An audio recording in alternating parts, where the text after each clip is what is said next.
This is the CineSnob Podcast. Welcome to episode 176 of the CineSnob Podcast. I'm Jerrod Kingery. I'm Cody Villafana. And I'm Jocelyn and Jerrod. Cody, that's a great hat you got today. Far From Home, The Adventures of Yellow Dog.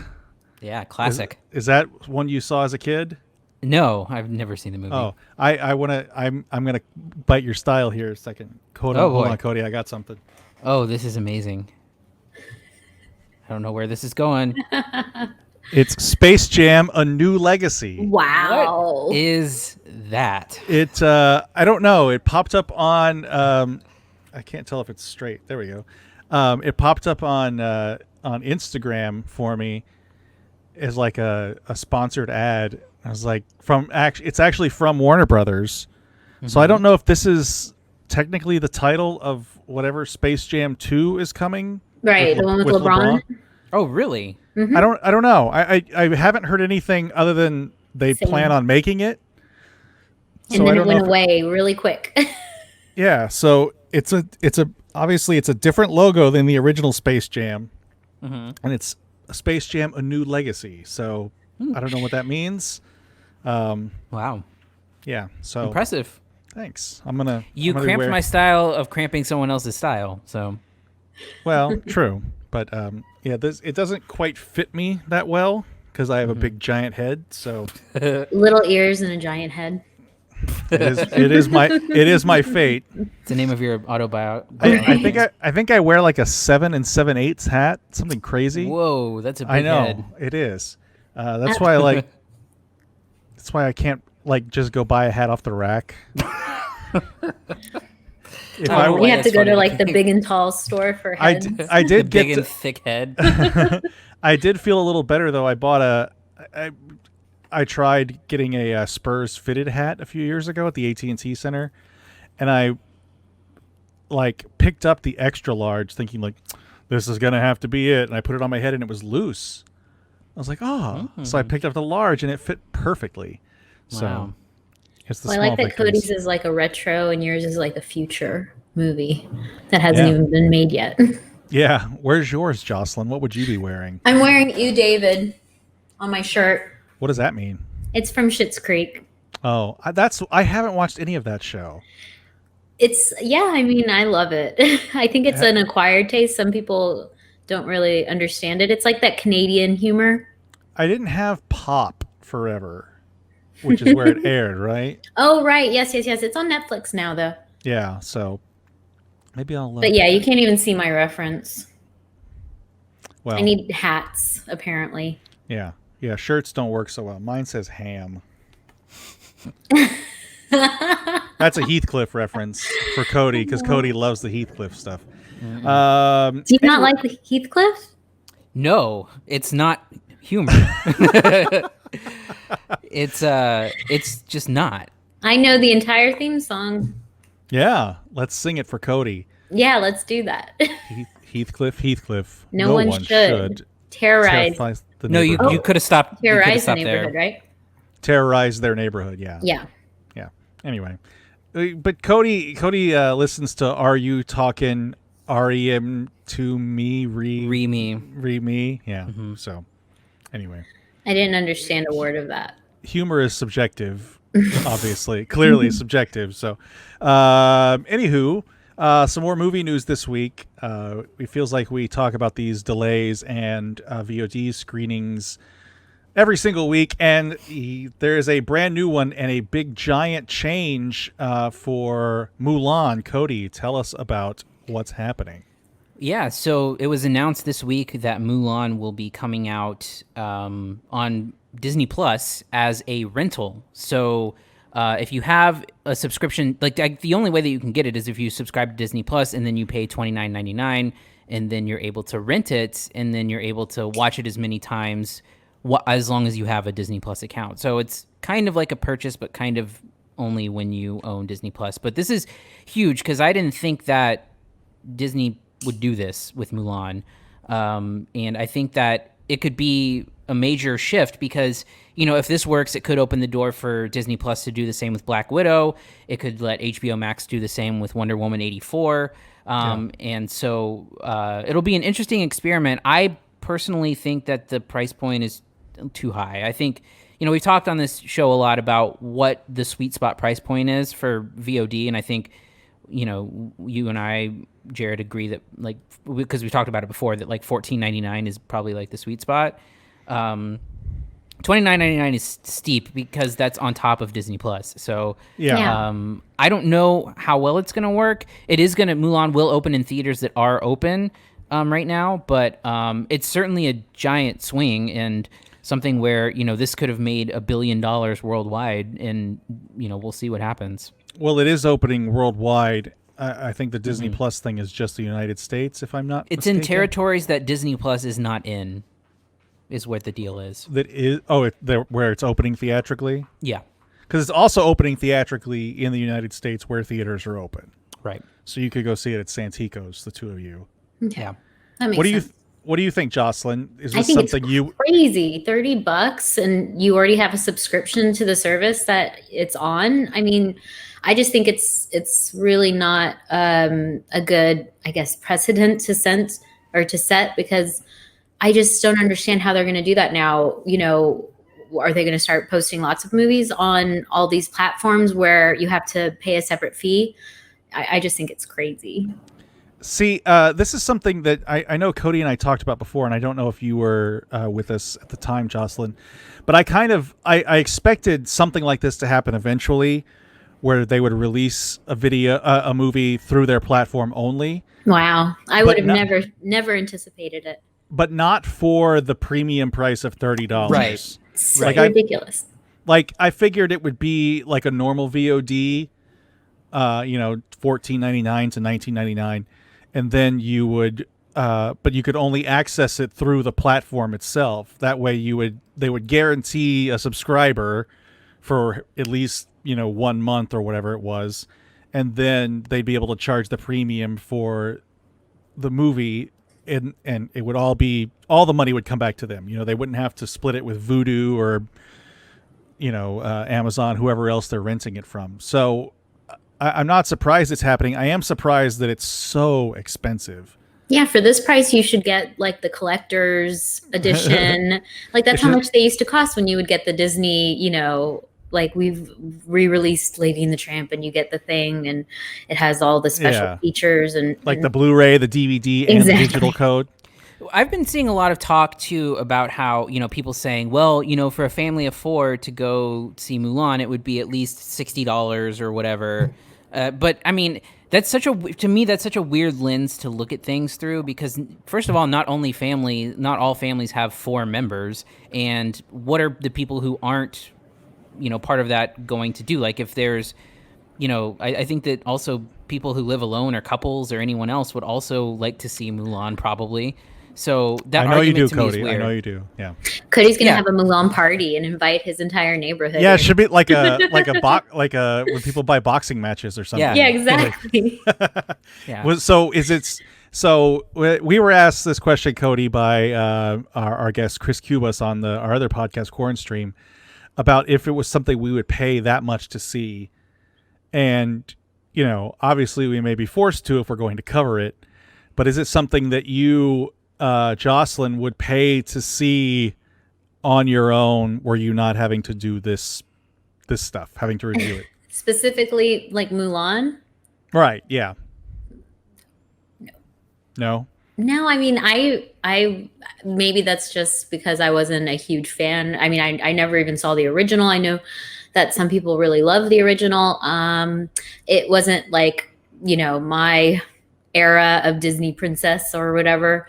If it was Beauty and the Beast, for example, yes, I probably would because I'm a huge Beauty and the Beast. Would you have paid $30 to see the Beauty and the Beast that we got though? Yeah, I probably would have. Really? I was super excited about that one. See, that's the thing is I haven't really liked any of these live action remakes. Oh, you mean retroactively after I saw it? No. Well, I just mean I was anticipating it, but afterwards, would I have been happy that I had paid $30 to see the, Yeah. just to see like Emma Watson as Belle. I mean, not that there was anything wrong with her performance or Right, anything. It's right. It was just straight mimicry. It was, yeah. And I don't know. I know I've seen Mulan. I don't remember it. It's not one of those that it was a class. I mean, I was almost 20 years old by the time it was originally released. My sister is a huge Mulan fan, and she even named her dog after one of the characters and stuff. And I don't know. I just wasn't a part of that with her. Is it the Eddie Murphy dragon? Mushu, I think is his name. So I don't have an affinity for it. It may just be one of these things though that like Trolls World Tour, where it's something new that people want to watch, and they're going to pay a premium for it. So maybe that's what they're banking on. The real question is would you have paid that much to see the live action musical of The Little Mermaid that came out on ABC? Which one? Oh, do y'all remember that? No, I remember reading about it, but I never saw it. It was on ABC, and it was like a musical performance of The Little Mermaid. Was it Shaggy Sebastian? Yes, and John Stamos. John Stamos was the chef. Who played Ariel? I can't remember. I don't remember this at all. I remember them like doing like Disney Channel movies. Like, wasn't there one with Tyra Banks as a doll with Lindsay Lohan? Do you remember this? No. Maybe vaguely a little. I gotta look up this live action Little Mermaid musical. Yeah, it was just like last year. Oh, really? It was really recent. Weird. Do you remember? Oh, speaking of, do you remember when they made a live action take on Pinocchio, and it was called Geppetto, and Drew Carey played Geppetto? Man. Yeah. So let's see. Alui Carvalho played Princess Ariel, who was in Moana. Oh, that's right. Oh, yeah. Yes. So Queen Latifah was Ursula. Shaggy was Sebastian. John Stamos was the chef. Amber Riley was the MC, an original character who introduces. Anyway, yeah. You gotta watch it. Do I? Ridiculous. Okay. I wonder if Geppetto is on Disney Plus. I gotta look that up.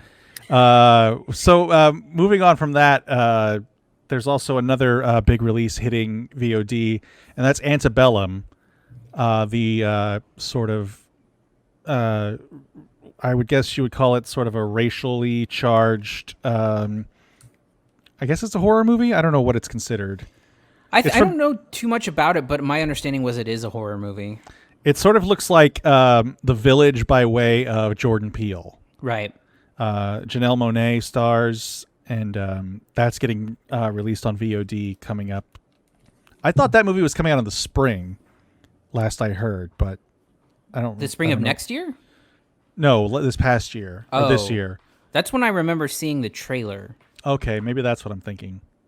Yeah. Anyway, that's another big release hitting to VOD. And Jocelyn, you wanted to talk about something coming to Amazon. That's right. A League of Their Own got picked up. It's a Abby Jacobson sort of, I guess, production. She's behind it with some guy who's directing it. Sorry, I didn't look it up that. You don't care about the guys. It's all about the women. It's all about the women. I just know Abby Jacobson from Broad City, who I love.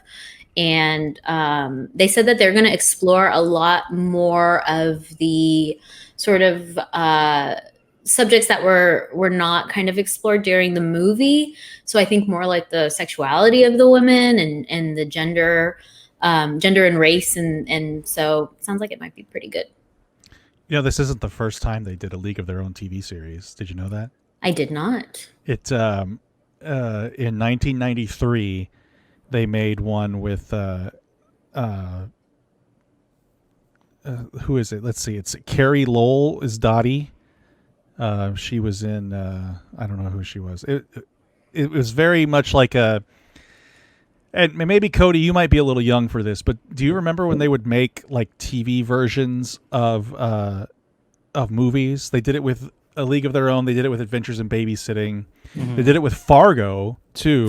Once with Edie Falco in the Frances that's McDormand right. role. Oh, before the FX one? Yeah, so they would just basically take these, or did any of you see the terrible Zombieland pilot that I saw Amazon that. did? Oh, it's so bad. Yeah, but this is what that show was like, where they would just basically take the movie and turn it into a TV show. Clueless was the same thing. In the article I read about A League of Their Own, they said specifically that they were not going to do that. So I wonder if that's why that this is going to be a completely different take on the movie. Yeah, it's not really the way to do it anymore, I don't think. There was also My Big Fat Greek Life or something. There was like a Big Fat Greek Wedding TV series. I remember the Clueless one too. The Clueless one I actually kind of enjoyed. Oh gosh. Because it was when I first started working in TV, I had to air it. And it was actually a sequel, technically. But they didn't... Like Alicia Silverstone was too big at the time to come back as the role of Cher, so it was some girl that looked like her. I'm sure she was just fine. I'm sure. But Stacey Dash and Donald Faison were right there. So, well, yeah, they weren't busy. And no, who's the one that's dead? Oh gosh, Brittany Murphy. Yes, no Brittany Murphy either. So, anyway, that's coming to Amazon. You're a big fan of the movie, I assume. Of A League of Their Own? Yeah. Absolutely. There weren't a lot of sports movies with, women growing up. And I don't know, especially after that documentary, I think it's on everyone's mind recently. It seems like people the are Netflix feeling, documentary? Yeah, they're just feeling, I think, nostalgic about it. Is it going to be the same without Tom Hanks, though? It's an excellent question. That's what I was just about to say. One of the major highlights is, of course, his performance in it. Yeah, I don't know if you can capture that again, but I'm looking forward to it. Cody and I recently rewatched A League of Their Own for our other podcast because he hadn't seen it. I hadn't, but that's not the reason why. Okay, right. I had seen it, but it had been an awful long time. I'd forgotten how much John Lovitz steals the movie, like the 5 minutes he's in it. He's really great in it. All right. Anything else before we move on? I don't think so. No? All right, let's go ahead and move on to reviews. Here are this week's reviews. First up, we have An American Pickle. We are the Greenbaums, and we have American dream. I find good job in pickle factory. Sarah, I make this vow. 100 years, our family will prosper. And then one day, everything changed.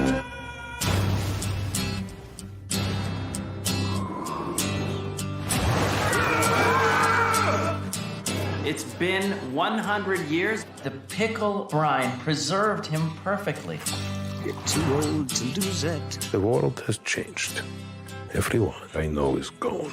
You were able to track down a great-grandson. Greenbaum. Greenbaum. This is nuts. Walk past the cafe, but you don't eat when you live to... Your parents, where are they? They passed away. It was a car crash. He will tell me everything of their deaths, how their bodies died, their faces as the life left. We will bond over our pain.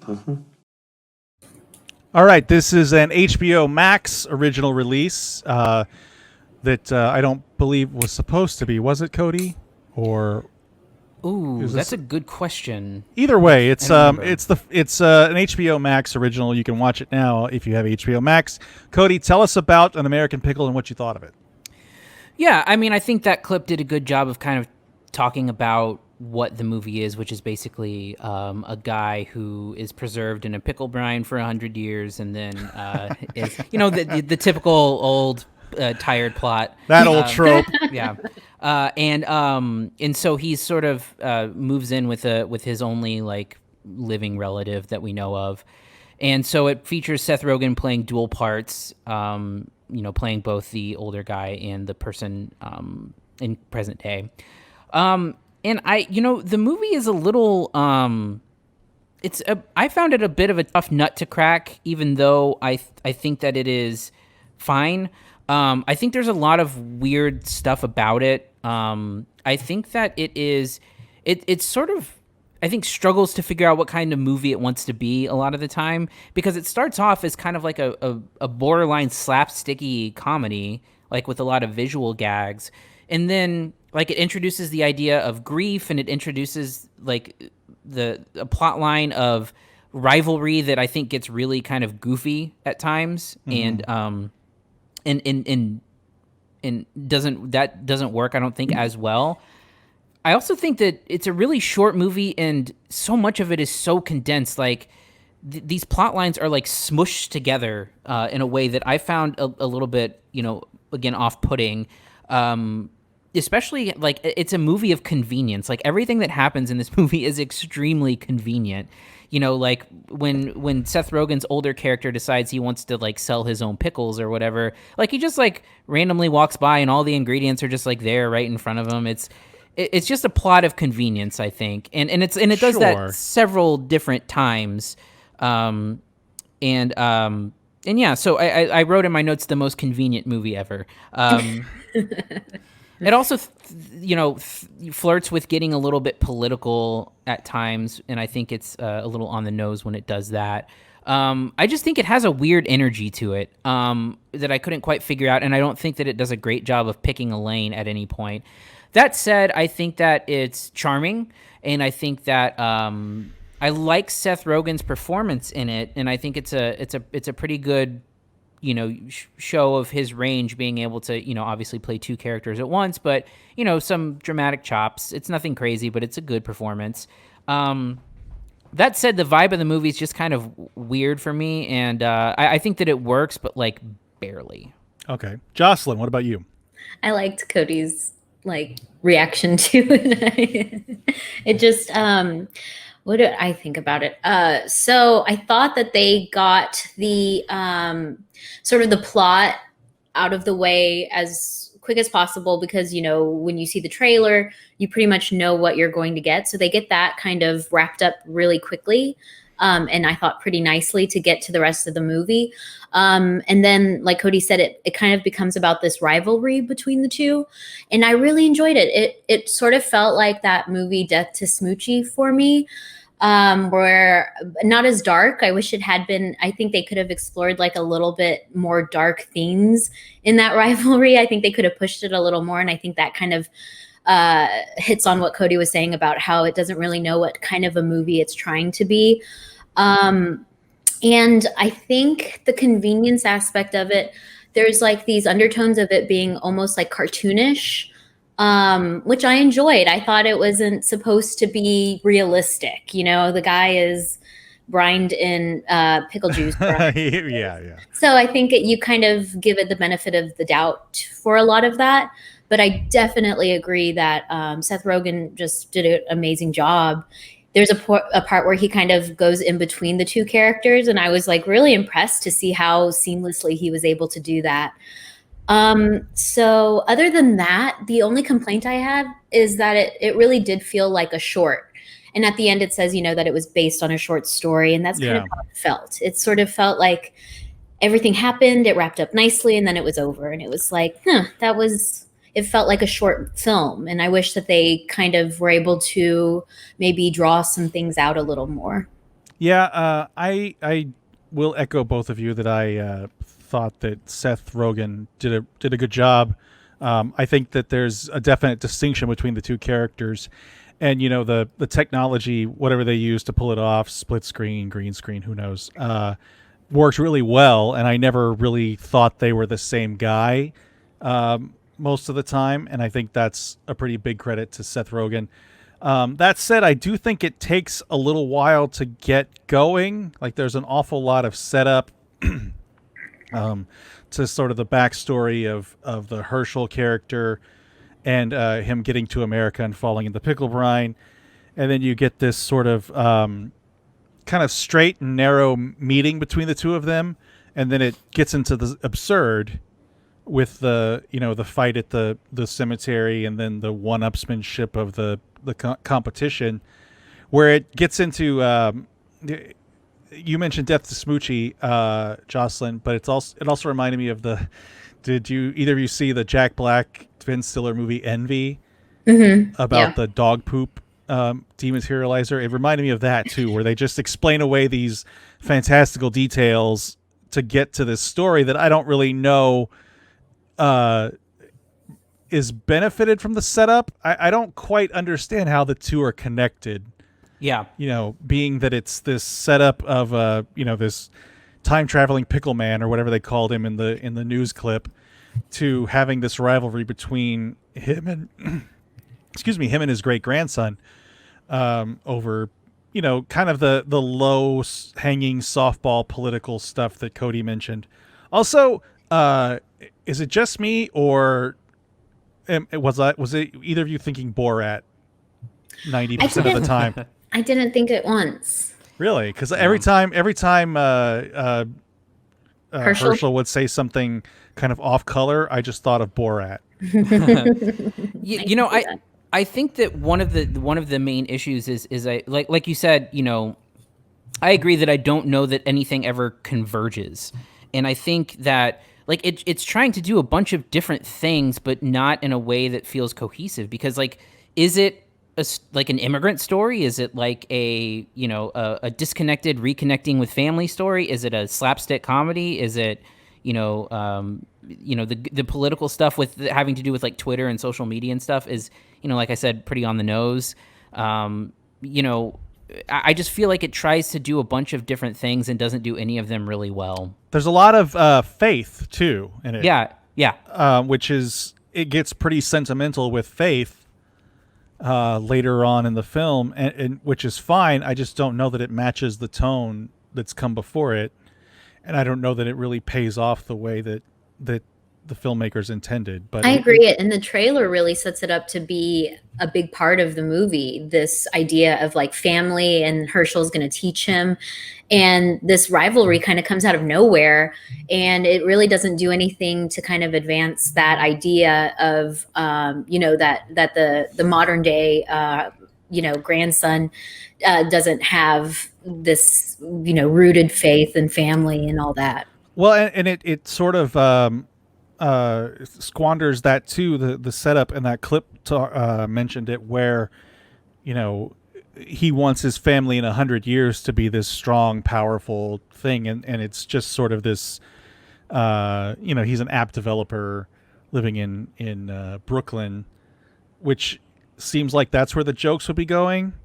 Is that here's this guy who pulled himself up by his bootstraps and smashed rats at a pickle factory, and now his son or his great grandson lives super easy. But it just sort of abandons that and goes into this rivalry, which I think has some funny moments in it. It's a little on the nose with the satire, like Cody mentioned. Yeah, like hipstery satire too. Yeah, the couple in Brooklyn talking about the buying his pickles. I mean, it's pretty like a broadside satire on the Williamsburg community. So I wish it was better, because I think it has some genuine laughs. I just wish it weren't so messy. Cody, grade. Well, I was toying back and forth between whether or not I was going to recommend it, and ultimately I landed that I was, but like, I'm giving the most modest B- you can possibly have. Like it's the least amount of enthusiasm I can have about recommending a movie. Okay, Jocelyn, what about you? I'm giving it like the B+ of a B-. So I'm on the opposite end of the B-, where I'm happy to recommend it. it's like I'm happy to give it a B-. But, okay. I think that I was happy to see that it really didn't spend a lot of time doing the old like fish out of water cliche guy, like out of his element. I was really happy to see that they kind of moved on from that, and he was thriving and figuring things out, and they didn't have to, explain what a phone was and all that bullshit kind of stuff. So, a solid B- for me. I'm going to give it a B- also. I'm neither high nor low on that B-, so I'm in the middle of the two of you. I think it's fine. Okay, Goldilocks. I think it's fine. I think it has some, problems bringing all the tone stuff together, and it probably spends a little too much time setting up. But it is very, very nice to have a comedy that clocks in at 90 minutes. Yeah. After having watched 2.5 hours of The King of Staten Island. But it's so nice to have one of these mainstream comedies clock in at 90 minutes. And that's available right now on HBO Max. You can go watch it now. Okay, let's move on to our next movie, The Tax Collector. You heard of me? What have you heard? I heard you're the devil. I might be. Come on, fool. Good, eh? Every gang in LA has to pay their taxes. What's up, Holmes?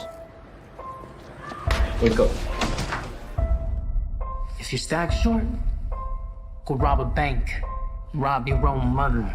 There's no excuses. Do not test that. Whoa, hey, whoa. You guys look like a couple of monsters. What the hell, man? Yeah, but I'm at peace with that. Son las 12 de la madrugada, mirándome en el espejo. What's up, Johnny Cash? How about that time you gave me like 3 different STDs? Are you kidding? Just kidding. She's kidding. You got your wife, you got your kids, you got your castle. Daddy! I'm supposed to terrorize the herd. That's my function. God allows me to walk through darkness and come back into light.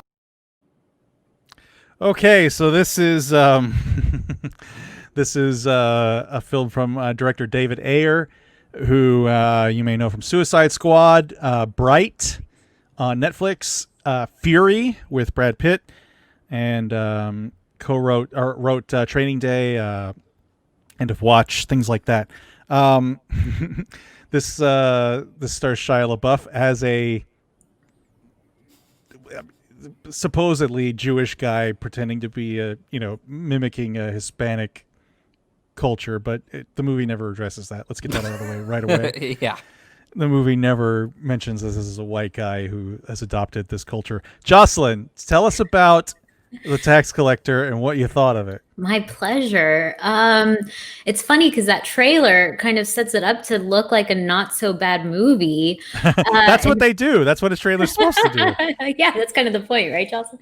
Well, that first part where they're showing Shia LaBeouf in that warehouse and they're flashing back, it's like right at the beginning of the movie, and I was like, okay, I'm like kind of interested in seeing where this goes, but there's really it doesn't go anywhere, basically. There's no substance behind any of it.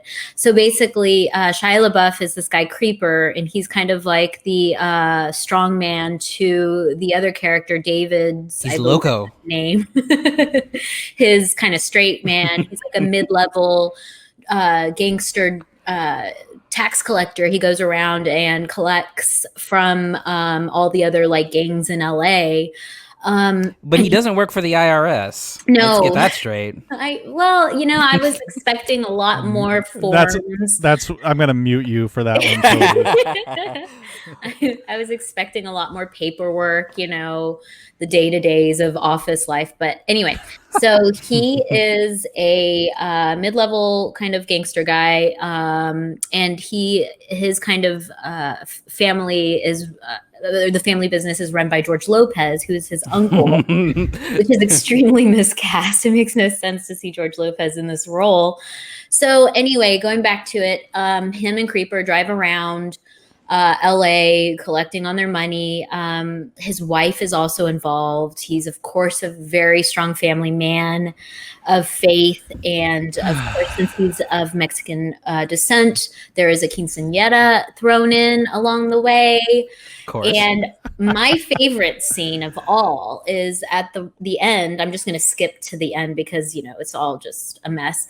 But when he's digging out some cash that he has buried, he stops to have a taco that his cousin brings to him on a plate. He eats a taco. And mind you, he removes a 55-gallon barrel. Yeah.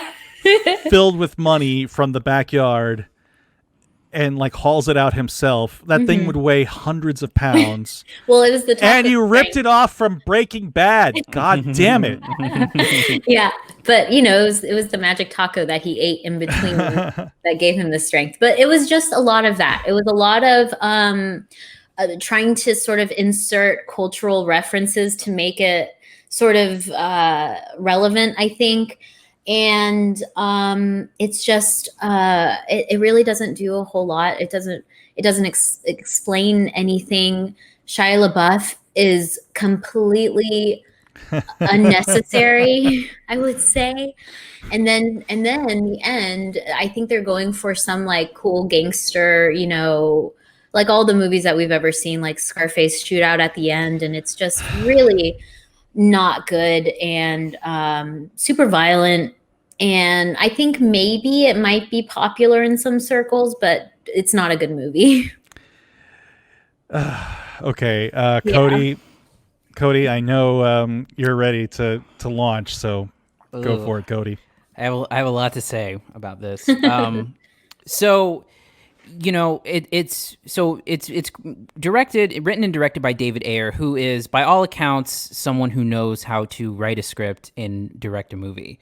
You know, he has successfully done so in the past. I think End of Watch is a great movie. You know, and you know, look, if we want to stop there at the praise, that's fine. You know, I don't think Fury's all that great. And then since End of Watch or Fury, depending on what you count, he's sort of tailspinned a little bit. But this movie, I cannot recall the last time I watched a movie where I think that every single decision that's made is a bad one.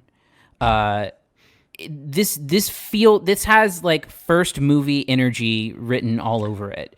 And it's so weird to me that a guy this experienced would make a film that feels so amateurish. And I'm talking about like everything. Like the production quality sucks. The editing is terrible and really like it just looks like cinematically it looks awful. It really truly looks bad. Like even some of the special effects on the gunshots like look really cheap. And I don't know if he just wasn't given a big budget or what happened there, but you know, that's the first part. The second part is the script sucks. The script is, you know, the most generic kind of like sort of like crime movie that you'll see, gang movie. You know, you try to get like I think he tries to recreate that bit of like buddy comedy that like End of Watch was so successful at with Jake Gyllenhaal and Michael Pena, but with none of that, with Shia LaBeouf and the lead actor Bobby Soto, who I will get to in a minute.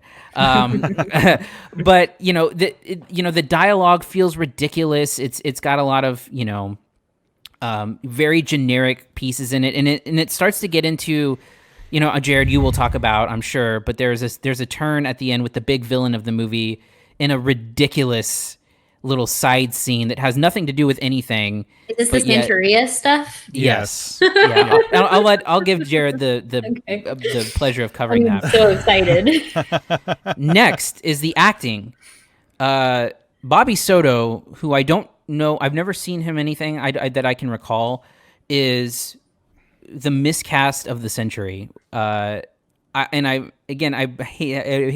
sort of hate to insult people who probably worked hard on something, but it is as if he was plucked from like day one of acting class. Like it is such a bad performance where he's not like, he's trying to be tough, but it doesn't come off that way. It feels like he's reading lines, and it's just really unconvincing the entire way through. And by the way, he's written as like, you know, a gangster with a heart of gold, right? A gangster who's a family man. And then we get to Shia LaBeouf, who, you know, you had mentioned that David Ayer has put out publicly that Shia LaBeouf was a Jewish guy who grew up in a Latino neighborhood, who has picked up, you know, the culture and mannerisms and speech patterns and things like that. Not mentioned in the movie. So what you get ultimately is Shia LaBeouf playing a Latino gangster, and it is it's offensive. I mean, what, I don't know what else to say. Like it's a stereotype. It's a caricature. Go ahead. No, I just want to say, like, he's not terrible in the movie. Like it's a good performance, but like it's so tone deaf and so just baked in offensive. I would argue it was pretty bad. I mean, he's Really? a good actor, and I thought it some was of the lines, like when he would say like "dog" and stuff, it was so bad. when he said, yeah, But that's the script. fool. That could be the script too. Yeah, and I think the script doesn't do the character any favors. No. Like if the, I don't want to derail Cody too much here, but if the movie kept up with him like it did in the beginning of the movie, where he was like the devil, right? Like then it would have been a better part for him. But the script is just totally terrible. Lets him down. Go ahead, Cody. Sorry. Well, yeah, and again, I'm just thinking of other things that I hated about the direction. Like there's like maybe 2 minutes of narration that pop up out of nowhere and then never come back in the beginning of the movie. And again, so like you said, it is baked in offensive, and it is extremely problematic. I mean, and look, the guy has got a full on chest tattoo that you see for like maybe 10 seconds, and it's covered in blood. So way to go on that one. Also, he's got cauliflower ears. I don't know if that was real or not. Yes, yeah. I noticed his left ear was cauliflowered for some reason. Yeah, he has a background as a boxer, guys. Yeah, of course. Oh yeah, forget it. So yeah, I mean, look, the plot is at times, and the script is at times like soapy, like it feels like a soap opera. And then it just gets like worse and worse and worse as it goes along. It gets comically bad at some point. I had messaged Jerrod at one point laughing at like the last 30 minutes or 15 minutes are just so bad, but there's a hilarious scene involving a bathtub that is just like the cheesiest shit you've ever seen. Oh, it's so overwrought and dramatic that it makes no sense. I loved that part. And also, there's a scene involving a character that comes back in the third act that makes no sense in terms of his commitment to the character that Bobby Soto's playing. Oh, right. Yes, like to bail him out. Yeah. I was wondering, Bone, I guess is his name. Bone and his fleet of men. I was very confused about what he was gaining from helping. Keep it okay. So they're bloods. The script says. Okay. And he bailed the one blood out from fucking Brendan Schaub, by the way. Oh, okay. And did you notice that? Did you catch your no, boy I Brendan didn't, Schaub? I didn't catch it, but I knew he was in it. I couldn't remember where. And they rescued that guy, and he returned him to his gang, and that's when that old gang member pledged his undying allegiance to him for some reason. And he keeps saying this is a good man here. No, they're all murderers. They're all terrible. And then it saves a really funny last scene that has a funny cameo of who the big boss is. That has a funny reveal. Look, I said this to Jerrod, and I don't know that this is going to track with anyone not local, but if you take Shia LaBeouf out of this movie, you could have convinced me that this was some hacky San Antonio filmmaker making a local film. It literally has. I have seen this movie 1,000 times from local filmmakers, where it is to the T. This down to and even Jerrod, to steal your thing, it's down to getting George Lopez to appear in the movie as a mob boss. That is a classic San Antonio filmmaker move to do, and it feels like a local straight to video production that I cannot believe came from a guy with the pedigree of David Ayer. So it's horrifically bad. So, yeah. So there's not a lot more for me to say other than, this is, Cody, I mentioned this to you, but Jocelyn, do you watch Better Call Saul? No, I haven't. But Okay. I did see Breaking Bad. So this is like the, if you're not familiar with Better Call Saul, there's basically 3 plot lines that it follows with regard to, you have the Bob Odenkirk character, you have the Jonathan Banks character, and you have the Michael Mando character, which is who is this sort of reluctant cartel member, and he's trying, and it's run by his uncle, and he's trying to sort of, he's not a willing participant, but he is a mid-level enforcer guy, and it has 10,000 times the heart and and depth that this movie does. And it's not the whole show's not even about that. That's like a third of the plot line of the show. And the idea that this movie, it wants to be some sort of gangster epic along the lines of, Jocelyn, like you mentioned, Scarface, or even, Goodfellas, anything that comes before it, is laughable because it's so terribly put together in just the elements of the story, the performances, and then the out of nowhere batshit Santeria thing, where I told Cody this, and maybe this tracks with you, Jocelyn, too. Yeah. He's the villain from the fucking Crow. Yeah. Out of nowhere. Sure. Like they cut a woman's throat and it like bleeds over him, and he's got that, gorgeous femme fatale like sidekick. She's like the female Shia LaBeouf, just like crazy and that's the worst line in the whole movie. Oh yeah. Is she comes to the quinceañera to threaten to firebomb the main character's house. Yeah. And as she leaves, so first of all, she found out where he lived and she's menacing his family. Second, she threatened to firebomb the house.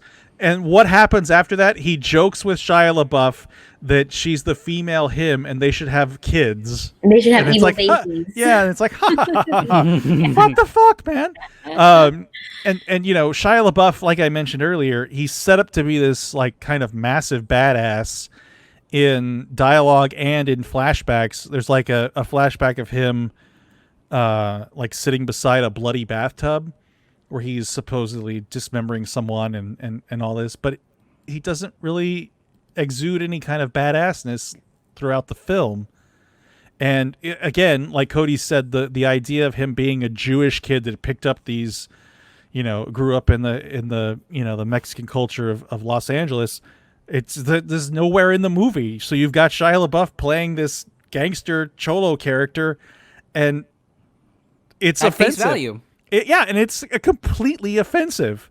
And not to mention that the script treats every minority that you meet, and every Latino is either a gang member or very, very aware and either scared of or benefits from the gang. And the same with every black character. They're all Bloods. And they're all... Also, David Ayer is not Latino either. So, like, what is he writing? What is he doing?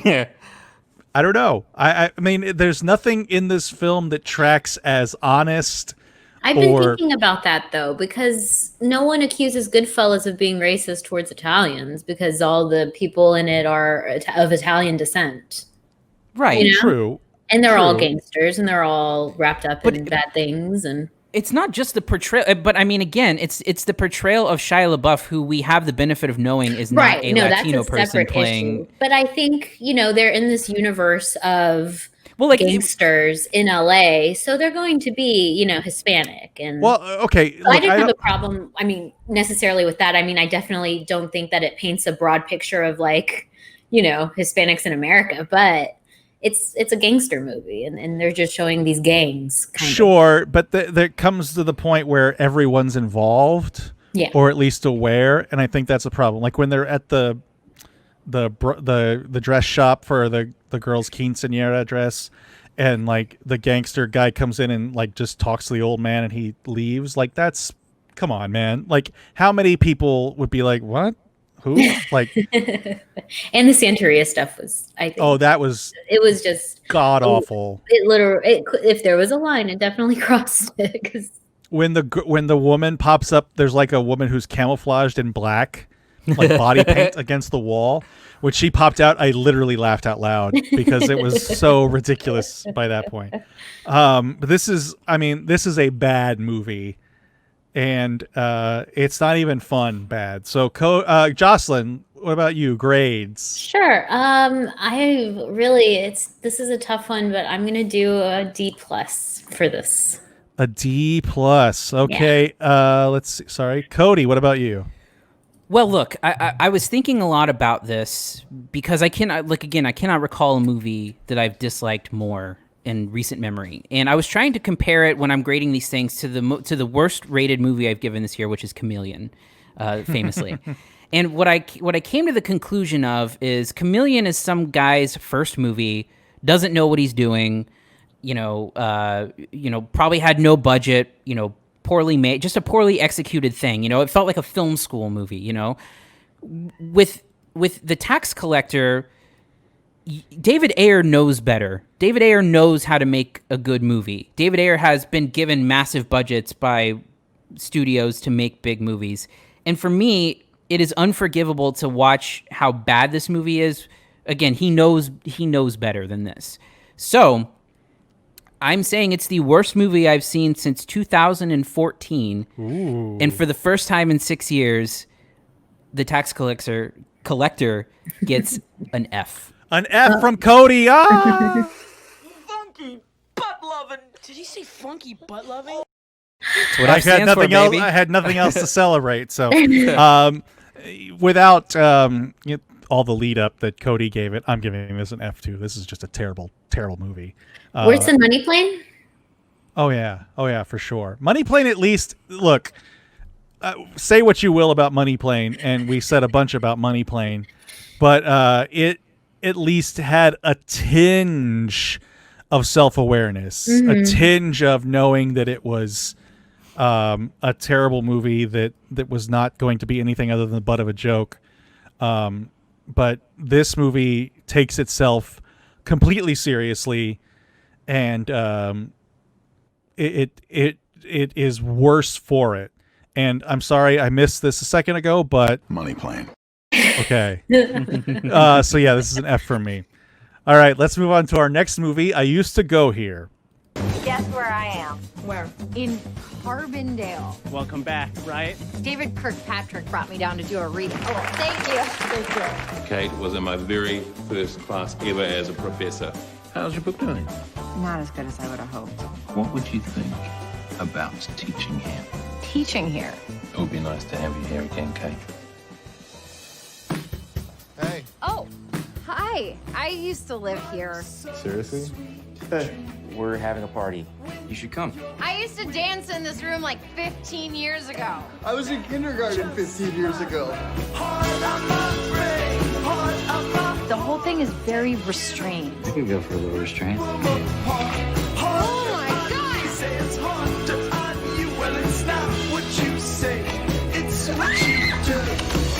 You want to see something? Yeah.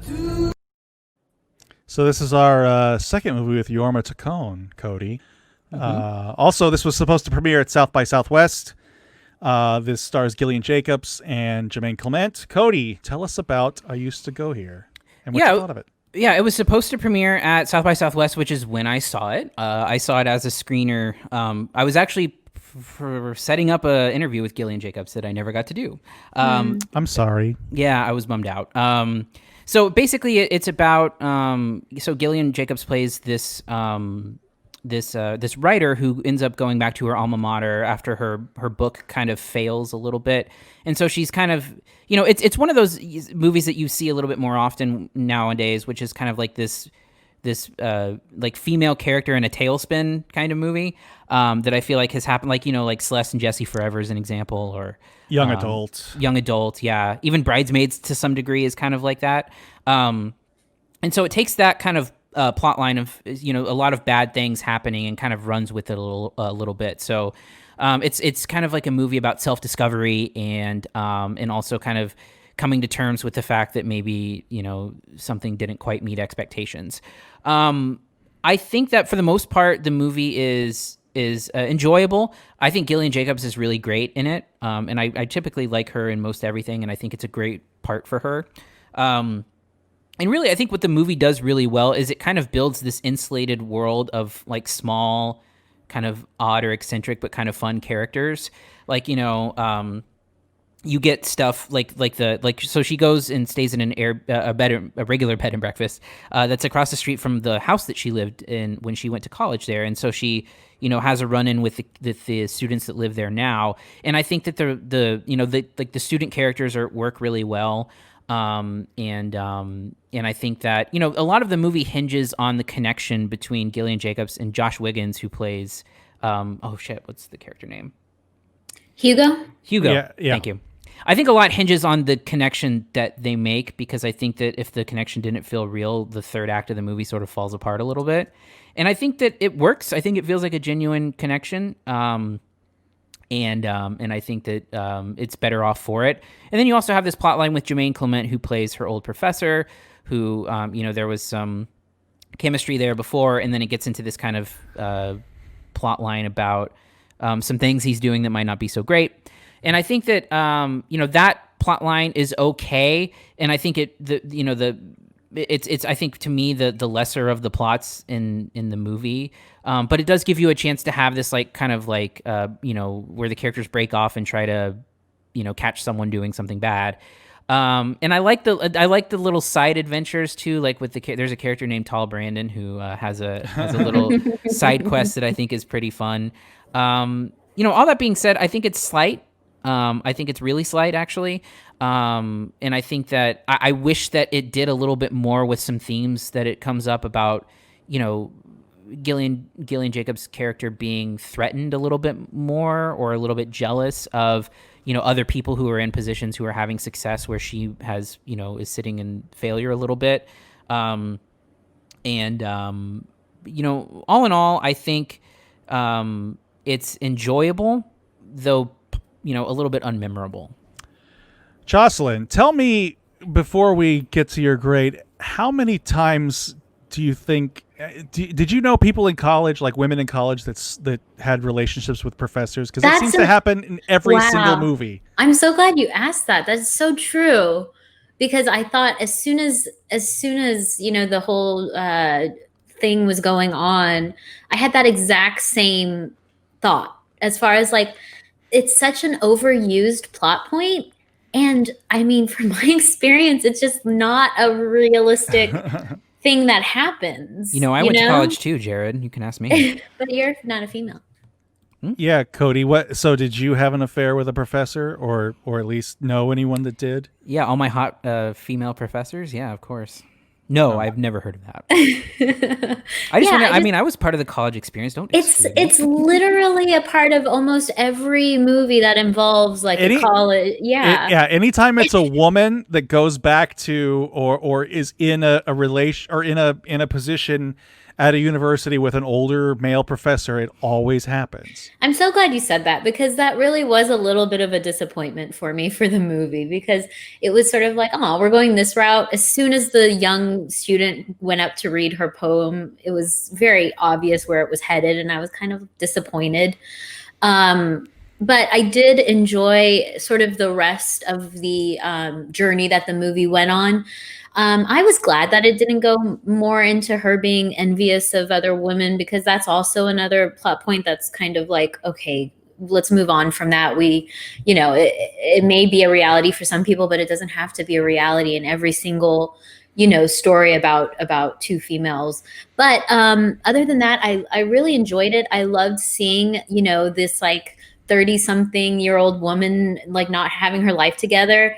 Like y'all said, it's kind of a thing that's in a lot of movies, but it really is an enjoyable plot point. Like y'all were mentioning other movies, like, I mean, seeing, Kristen Wiig in Bridesmaids. I mean, it's not like I enjoy it, but it's just nice to see anyway. But also something that I really enjoyed was her relationship with the owner of the Airbnb, because she was of the bed and breakfast, seeing her kind of revert back to like her college self, almost like a teenager, and like having this like fight with this woman, and she's like a grown ass lady now. It's something that just really tickled me, and I don't think I have seen before. And then, of course, when she makes her breakfast and she's like, this is an awesome breakfast. It was just like these little moments that were really funny, and that I really loved. So while a lot of it, there's some not like problems, but there's a lot of it that maybe I didn't enjoy as much. But then there's these like little moments that were really nice. And I think all in all, it's a pretty good little movie. Yeah. So I'm going to agree with the two of you on separate things. I do, like Cody said, I do agree that it's pretty slight. There's not really a lot of real substance to the movie. I think it's sort of meanders a little bit through the middle and into the end. And Jocelyn, I was not happy either to see the professor plotline pop up, because it seems to be one of those things that happens in every single movie like this, like I mentioned. And you can see it coming from 10,000 miles away. You know, as soon as Jermaine Clement shows up and is flirtatious or whatever with her, and obviously the prodigy student that stands up and starts reading, it kind of just completely telegraphs it. I think it has an interesting, a tiny bit more interesting payoff than I expected when he talks about his and his wife's relationship. But I don't think it really does. It feels well worn, and it should, because it happens so often. And I don't really know what was happening with the friend character that Gillian Jacobs' character is constantly in contact with, the pregnant one. Yeah, I thought of that too, because it's mentioned at the end, but she's really just there as like a device to do what with? I don't know. I mean, she's basically like the audience, I think, in some ways. And she's like, when the Yorma Tacone character, she's kind of telling her to flirt with him, and then Kate McCucci shows up, and there's a lot of really really funny small things in the movie. Like Yorma Tacone's character plays a guy named Brad Cooper. And so they used to know him as Bradley Cooper, and he goes, "I just go by Brad now," and they don't. That's like all he says. Yeah, about it. I thought that was a good joke. That was a really funny joke. I like that a lot. Yeah. So there's that, and then the tall Brandon stuff, which I thought was pretty funny. Him just sort of like wandering around in a towel in the first scene where you meet him. I don't think that it all works, but I think it's fine enough to get by. Again, it's a very short movie. Mm-hmm. I think it's barely an hour and 20 minutes. Yeah, and it's slight because of it. I think due to runtime, and just because of the kind of like the Jermaine Clement's character disappears for a good like half hour in the middle of the movie, and it's fine. Grades, Cody. Yeah, well, I'm surprised that neither of you had mentioned the relationship between Gillian Jacobs and Josh Wiggins in the movie, because I really do think that if that had not been convincing, I think the movie would have fallen apart a little bit, because I do think it's such a big part of the third act, and so I think that was also a little transparent. Like as soon as you meet him, I knew it was coming. I agree. Sure, I just mean in the sense of like the importance of that to, I think the movie working, like, because whether or not it's cheesy or not, it's a huge plot point. So, if it drives the story forward and sends it home, I think it's or not cheesy, but important. just like done, not cliche, but trope, not redundant. But yeah. So anyway, I think that it is again slight but enjoyable. Will I pop this on again? Probably not. But was I enjoying watching it? Yeah. So I give it a B-. B-. Jocelyn, what about you? Ditto to all of that. I think, there was a lot of it that it's like, okay, I see it coming, and it's nothing we haven't seen before. And I really enjoyed it when it would when it would veer into the sort of like, oh, I wasn't expecting that. So I'm going to give it a B- also. B-. I'm going to triple that up with a B-. It was fine enough. Again, like Cody, I probably won't be popping it on again, but I did really enjoy Gillian Jacobs. I think she's got that kind of sad, what would you call it? Like a sad sack sort of. Dude, she's an excellent actress. No, she's great, and she was great good. in Community. She was great in Community. I never saw the Love. She's great in Love on Netflix. Oh yeah, Yeah, it's a really good show. I was just I was really impressed with her. I don't know. I wasn't expecting for her to be so good. I really hope that she does a lot more. Yeah. Anyway, B- for me. That's available right now on VOD. You can rent that. Let's move on to our last movie, La Llorona. Lo que se quedó atrás está atrás.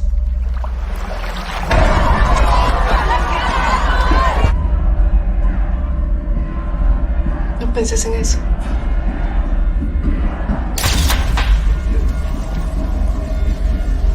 Que no te afecte.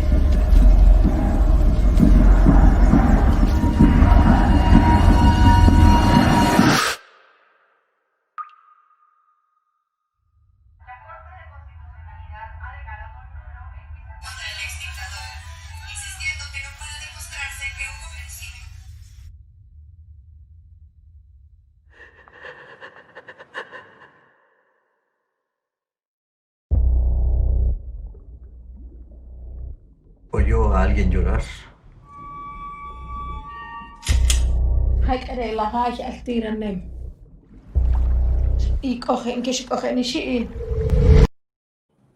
So this is a film from Guatemala, not to be confused with the similarly named Curse of La Llorona, starring noted Hispanic actress Linda Cardellini, that was released last year. Jocelyn, you didn't see this one, so Cody, tell us what you thought, and tell us about La Llorona. Sure. So I think the biggest part about it that's interesting is that it is a Shudder exclusive movie. So it's a horror streaming service called Shudder, and they've been actually getting into a lot of original programming that's been really well received. Like they had that Cursed Films TV series that got a lot of really rave reviews. And this is another example of an original that they put out. And really, you know, you hear La Llorona and you think about I was not overly familiar with like the folklore of everything. The crying woman. Yeah, the crying woman who I guess I don't know, but apparently like she had like drowned her kids. Yeah, she's weeping for her kids. Yeah. Yeah. So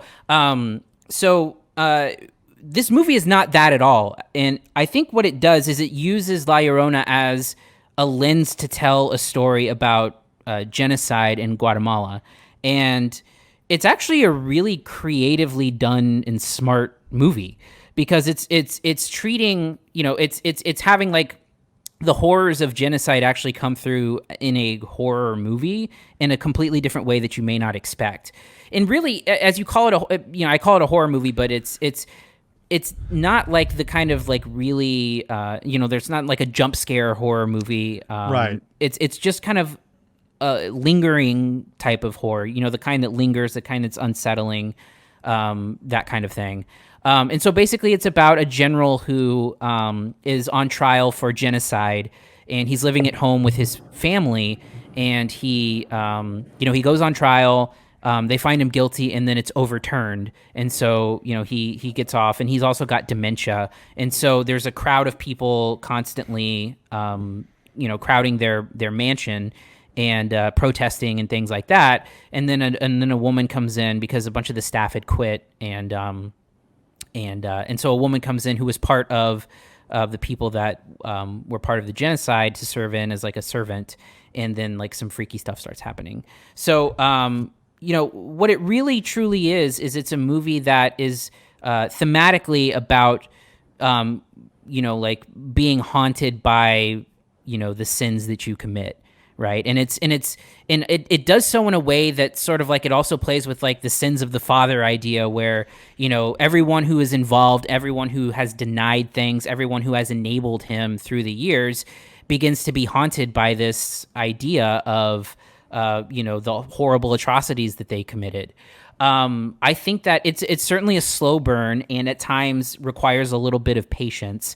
There's a lot of long scenes that where the camera's either pulling in or pulling out of extended, testimonials from like the court case, and then also some other kind of place setting stuff.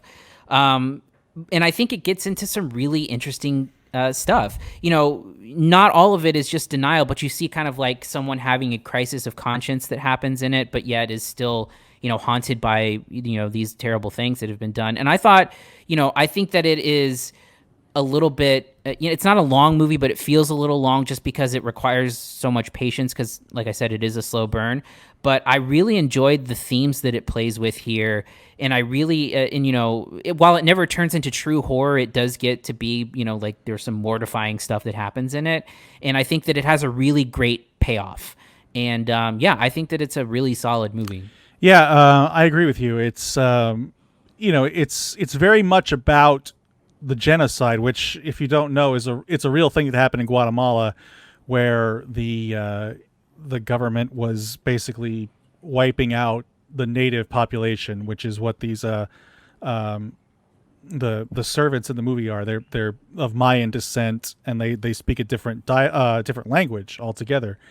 And the idea is that this general was, part of the genocide, and he's found guilty, like you said, and he's basically imprisoned in his own house. And, his family believes he's, he has this dementia that's making him see things and hear things. He talks about hearing the crying woman. And the movie kind of leaves it ambiguous as to whether or not he is, these things are haunting him alone, or if something supernatural is happening. And I think that's where the kind of genius in the movie lies, in that it's not cut and dried. Like, it's not a slasher horror movie. There's not really a, there's no monster or whatever that's happening. It's very much about, as you mentioned, the kind of demons of this guy's past, and it being visited upon him and his family by these people that were persecuted and murdered, and the genocide that occurred 30 something years ago. And it's a very Guatemalan story, but it could very well translate to the United States, for example, further removed than 30 years, obviously. But this is an upscale family that has its own personal security guards, and they live in a mansion essentially, and they're just constantly barraged by protesters, which is obviously something we've seen a lot of recently. And to call it a horror movie, I don't think is accurate. Mm-hmm. And but I don't see that as a bad thing or a good thing, because it's really a kind more of like psychological. Yeah, it's like, I guess you would call it like a psychological thriller horror thing. I don't know. I mean, you hear Shudder and you think horror, which is fine, and they've done a really good job in that market. But I think this is something completely different. See, I think it's like a psychological horror, where it's sort of like eerie and unsettling, but it plays with the idea of someone in not knowing if what they're experiencing is real or not, or exactly, yeah. So I think that is. And again, I think, you said the genius of it, and I think part of the genius of it is that it doesn't really abandon the La Llorona part either. It works. Like it's it's almost like it's a reimagining of that folklore through the lens of this genocide. And I think just based on premise and execution of an idea alone, it gets a lot of credit. I mean, a lot of credit. Yeah, no, for sure. And I mean, this is I knew nothing about this movie going into it, other than it was called La Llorona, and I'm familiar with the folklore, and to have such a take on it like this that was born out of a real atrocity, and sort of a man answering for his sins, was a great take, I think. And it's makes it more poignant to watch, and it's hard to hear about this stuff, and it's one of those things that it's the national shame, obviously, of a place like Guatemala. But just that it was not what I expected at all, I think was a major achievement. Cody, what's your grade? Well, I've said a lot of positive things, and I do want to be positive about it. I do think that it is a little slow at times, and I think that, again, it requires patience. I think it is rewarded at the end of the day. I think that there is some stuff that, you talked a little bit about the ambiguity being a good thing. I think that there is a little bit of ambiguity that I didn't love. Specifically, there is a daughter, like a young child in the movie, and I don't know that the things that happen surrounding the child make sense to me. and especially too because she's kind of the one in the movie who is innocent, like the one person in the movie who's innocent. Right. But there's some stuff that actually physically happens with her at the end, towards the end of the movie, that was a little confusing for me. Anyway, that being said, really solid. Really interested to see what this director does in the future. I give it a really solid B. I'm going to give it an A-. I just thought it was a very, very creative, interesting take on something that I thought was going to be a little more trite. I mean, this movie really, really surprised me, and it was a very, very great surprise to me that it was about something so deep, and it managed to mix that folklore and history together in a way that I wasn't expecting, and that, I think few movies do things like this, where they try to kind of tie this into some, real, genuine atrocity, as opposed to this, ghost or spirit or whatever is haunting for whatever reason. And the idea that it was ambiguous as to whether it was dementia or whether it was a real haunting is something that I thought was well done too. So A- for me. That is on Shudder. You can get that. It's a streaming service only. You can subscribe and watch that. I have a 7-day trial that they have if you want to check it out. Yeah, it's like you said, that Cursed Films series has gotten a lot of buzz. I haven't seen it, but they also we didn't get to cover it, but I sent you the article. They put out a movie last week or the week before that was filmed entirely in quarantine on Zoom. I saw a friend of mine was watching that. He posted that on his face. A friend of mine is a coworker of mine that is a huge horror guy, was watching that. Apparently it's not bad. That's what I've heard. Yeah. Okay, that's going to do it for this week. Next week, what do we have, Cody? Next week, so we have Sputnik, which is a Russian horror sci-fi movie from IFC. Okay. We have Spree, which is a gonzo-looking movie with Joe Keery, Joe Keery from Stranger Things. We also have. It's based on the candy. Right. No. Yeah. About the ride sharing, right? Yeah. Yeah. We also have Boy State, which is a documentary that has some interesting Texas connections to it, and one that has a lot of buzz around it, quite honestly. And then we have a movie that I know very little about, and I'm a little nervous about, but it's a Netflix movie called Project Power, with Jamie Foxx and Joseph Gordon-Levitt. Apparently about you take a pill and it gives you superpowers. So. Oh. Yeah. Wow, I'm sorry, I'm watching your video. You're delayed and catching up. So. Oh. There you go. Now you're back. It's like you were fast talking. It's like what was the movie with Bradley Cooper? It's like Limitless. Limitless. Yeah, there Limitless. We go. Yeah. So if you want to reach us, you can email us at podcast@cinesnob.net. Find us on Twitter at CineSnob, Facebook CineSnob Critic. You can listen to our other podcast, Quarantine Stream. We are watching movies in quarantine and recommending them to guests. Our latest episode with comedian Chris Cubas is out now. That was a lot of fun talking to him. Chris is I think the most movie literate guest we've had on that show. For sure. By far. For sure. And he's seen just about everything. So go listen to that now. Also, Re-MCU, rewatching the Marvel Cinematic Universe. Cody, you got The Ramble. Yeah, The Ramble, Tuesdays, Wednesdays, and Fridays with comedians Jerry Rocha and Eddie Pence. I'm behind again. It was good the whole time. Also, if you're listening to us, just remember that we are on YouTube and you can watch this on video.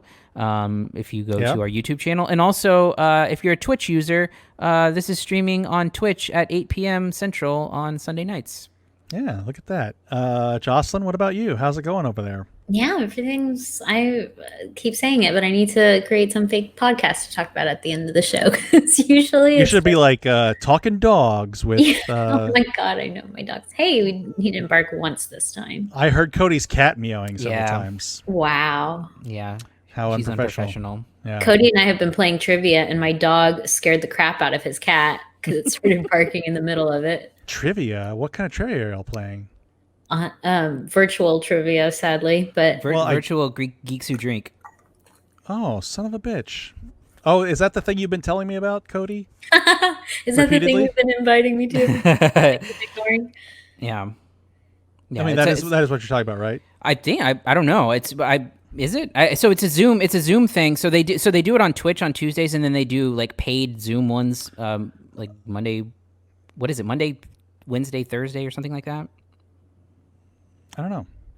Maybe send me another invite. I might play because Cody. I don't know if Jocelyn Cody told you how we dominated before. I've seen pictures. And I'm also a huge trivia nerd. So pre-lockdown, my wife and I went out with some coworkers and to a place here in Austin called Billy's or Buddy's or something like that. Mm-hmm. Anyway, I dominated there too. Like it was a group of us, and I was answering all the questions. But we disqualified ourselves because we had more than 6 people at the table. So, but it was still a win. Anyway. Yeah, we've done okay. We get every movie one, thankfully, because I would be embarrassed if we didn't. But each of us, in the 2 times we've done it, has gotten one that has made us lose sleep the next day. So literally. For me, wow. They had a question about a Cape Cod, the drink, but they called it a Cape Codder. And so my mind did not register that it was a Cape Cod. And I swear to God, I cannot let it go. I think about it every day and it drives me crazy. Wow. And then mine was they referred to guacamole as a sauce. He's so pissed. What would you classify it as? It's a dip or a spread. Okay. A sauce has some sort of like liquid. Like you can pour a sauce. You can't pour guacamole. So we went with gastrique. It started with a G and ended with an E, and I went with gastrique. In Japan, the guacamole was very liquidy. Oh, gross! You had guacamole. In Japan? No, I just saw it. I didn't eat it. Okay, like, who does that? But yeah, you don't think I would have eaten Mexican food in Japan? I would have. You don't go to Japan to have guacamole. I was legit curious what it would be like.